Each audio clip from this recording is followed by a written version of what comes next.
blue skies. Boy, Steven ain't going to be unbearable tomorrow. Spike is worse. He's going to text me. I'm going to turn down. I'm going to keep his volume down on First Take. We are the New York Knicks. Ha! What's up, y'all? We have Barkley. Turn that damn volume down. You see my man? Then go New York, go New York, go. Did you see Jalen Brunson? Did you see OG Anunoby? Did you see Mikal Bridges with the Steelers head? This is what we're talking about, baby. Orange and blue skies. That's what it's all about. The New York Knicks are in the house. The champions are reeling. They got to answer the call for game 2. Then they got to come to the Garden, and we'll be waiting for them. We'll be waiting for them. This is what it's all about right here. First takes in the house. Go New York, go New York, go! Woo! In overtime, 108-105. They stormed back with a full team effort. OG Anunoby had 29. Captain Clutch himself, Jalen Brunson, Clutch Player of the Year. Turned it on again in the fourth quarter. But then Mikal Bridges played lockdown D in overtime to steal home court. Meanwhile, Jason Tatum had a fourth quarter to forget, of course. Through the first 3 quarters, Tatum had 19 points while shooting 43% from the field. He then combined to go 1 for 9 from the field in the fourth quarter and overtime in Monday night's Game 1 loss to the Knicks, ending the game with 23 points, 16 rebounds, and 6 assists. So, Wendy, we'll come to you first. What was the biggest reason the Knicks won Game 1? I'm listening, my brother. I got to tell you, the TD Garden was hollowing out here in Boston last night. It was quiet, and all of a sudden, from the rafters, I hear, Stephen A. And I said, he's in L.A. Now,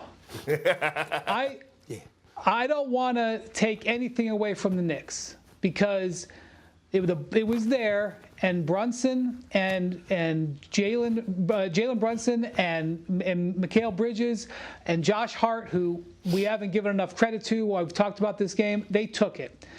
But this was a story of the Celtics letting the Knicks off the hook.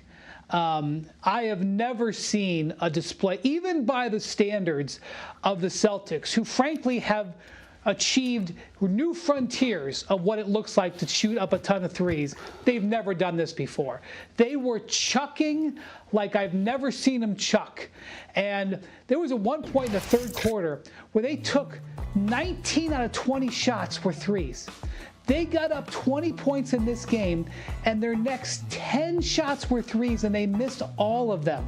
They let the Knicks off the hook repeatedly down the stretch of this game. They would run some action on offense. They would get a favorable matchup. Jason Tatum in front of Jalen Brunson. Jason Tatum on a slower Karl Towns. And they would let him off the hook. More than half of their three-pointers came in the first half of the shot clock. Totally the definition of settling. And so, man, the Knicks did a great job getting this game, but they had to get the game the way that the Celtics let them off the hook with those three-pointers. I did not like your tone at all in that opening segment. I'm going to give Perk a chance to respond. I did not like your tone, Wendy. Perk, I'm going to give you a chance to do better. Go ahead. The Knicks took that game. They took that game. Wendy, don't start with all that. They had the favorable matchup. No, they didn't. What happened was Tom Thibodeau went in there in the locker room before the second half, and he got on their ass about physicality and playing some damn defense. And we saw the New York Knicks starting to get active far as their activity on their deflections, the steals in the passing lane, the offensive rebounds, getting to the 50-50 ball. We saw Jalen Brunson time and time again try to get searched out. Either he was hedging out on the pick and rolls, or he was sitting down and he was getting in the defensive stance, sliding those feet. And offensively, they did exactly what they were supposed to do. You had some great production off the bench from Deuce McBride, OG Anunoby, 2025 version of Scottie Pippen with 29 points. Josh Hart, Swiss Army knife, cut you everywhere but loose. And all of a sudden, we saw Big Body Brunson in the fourth quarter do his damn thing. Take over, trying to switch old man Al Horford, who by the way, did a hell of a job defensively, but great offense beat good defense any damn day. I'm not taking anything away from the Knicks. And last but not least, Wendy, you know this. The Celtics this season, they have a history. They have a history of blowing leads. We was covering it one day. We saw it with the Cavs. They was up by 25, I believe it was, first half, and the Cavs walked them down like the last leg of a 4x4. So let's not sit up here and act like this is not the norm when it comes down to the Boston Celtics. Just give yourself a chance. That's what the Knicks done, and they pulled it out. I am not blind. I'm not delusional.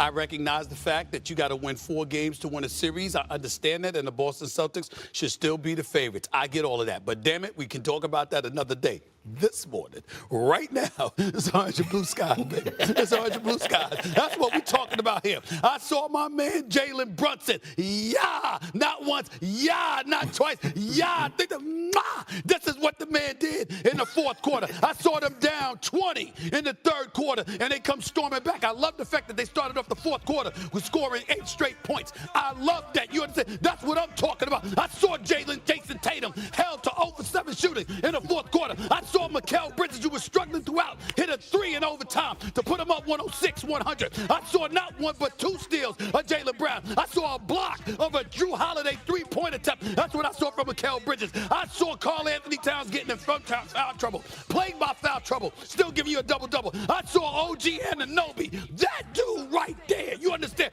dropped 29, whether it was a 3, whether it was a tomahawk slam, whether it was going to the hole when necessary. That's what I saw. I saw Jalen Brunson dropped 29 points, including being Mr. Clutch himself, the clutch player of the year. And I saw the New York Knicks 0-10 against the top 3 teams in the NBA this season. Okay, go on the road in Boston, remain undefeated on the road in this postseason, knocking off the Boston Celtics. It ain't their fault that Boston settled for 3 points, shooting 3-pointers all day long, missing 45 3-pointers. That ain't the New York Knicks' fault. Ain't nobody tell the Boston Celtics to exercise that kind of game plan. So as we look at this right now, and we see the New York Knicks up 1-0 in this series. Now, if you go back to the Garden, okay, and let's say for the sake of argument, after 4 games, it's tied 2-2, and it's the best of 3.